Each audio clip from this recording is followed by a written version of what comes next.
ወደ አርሶ አደሩ እንዲተገበር ነው ዋናነት የተፈለገው።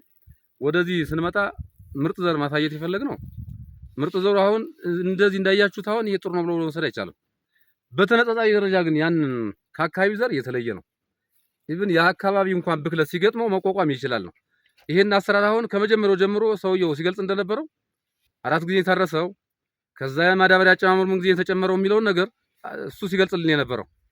ስለዚህ ይሄን ወስደን ስናይ የአፈር ለምነት ጋር የተያያዙ ችግሮች እንደምታውቁት እዚህቹ መሬት ላይ ከዚህ መሬት ላይ እንኳን ከፍ እያልን ወደ ዳገቱ እየሄድን በሄድን ቁጥር ከዚህኛው ይለያል። ወደ ታች ዝቅ እያልንና ደልዳለውን አካባቢ የተሻለ አፈር አለበት አካባቢ ደግሞ የተሻለ ቁመና ያለ ስንዴ አለ።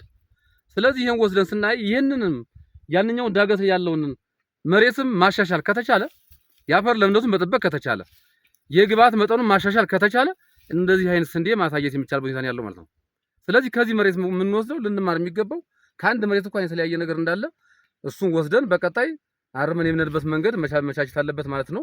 ከምርጥ ዘር ጋር ያለውን እንግዲህ ብዙ ማለት አንፈልግም። ምርጥ ዘር ላይ ቅድም አርሶ አደሩ ሲገልጽ የነበረው አሁን በዋናነት ገበሬ ባልጋይ ሲነሳ ዝም ብሎ ጥሩ ነገሩን ብቻ ማንሳት አይደለም፣ መጥፎ ነገሩን ማንስተን በማሳያነት እሱን የመመማር ክፍተት በሚፈጠረውን ክፍተት ደግሞ እሱን ወስደን ተመምረን የተሻለ ነገር ማምጣት ነው።